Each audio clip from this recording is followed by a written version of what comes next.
Guna melestarikan kebudayaan Melayu di Kota Palembang, PJ Wali Kota Palembang secara resmi membuka Festival Budaya Palembang tahun 2024 di Gedung Kesenian Kota Palembang.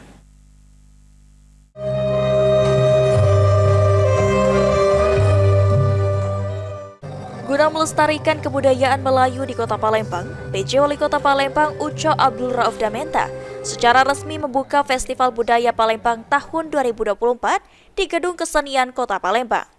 Dalam kesempatan tersebut dihadiri baik dari Kepala OPD di lingkungan pemerintah Kota Palembang, budayawan, seniman, perwakilan peserta festival dari 18 kecamatan di Kota Palembang, dan lainnya. 2, 1.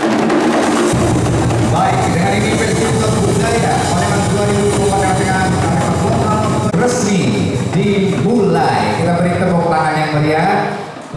PJ Wali Kota Palembang Uco Abdul Rauf Damenta sangat mengapresiasi festival yang dilaksanakan oleh Dinas Kebudayaan Palembang. Kegiatan ini sendiri bertujuan untuk melestarikan budaya Melayu dan mengangkat segmen kearifan lokal di Palembang. Berbagai kegiatan dilakukan dalam festival ini, seperti perlombaan rebana, menyanyi lagu Melayu, dan lomba tari. Berjalan ya?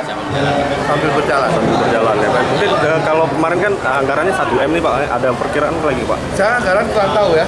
Jadi yang jelas kita rencanakan di anggaran perubahan dan juga di reguler. Jadi karena ini banyak sekali yang dibenahi, tapi karena perlu pembiayaan yang banyak, maka kita menggandeng stakeholder terkait.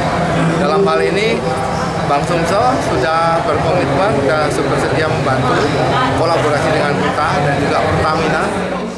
Ditambahkan PJ Wali Kota Palembang, selain festival budaya untuk melestarikan budaya dan seni, pemerintah Kota Palembang akan rutin menggelar kegiatan di Gedung Kesenian Kota Palembang dengan berkoordinasi bersama Dinas Kebudayaan.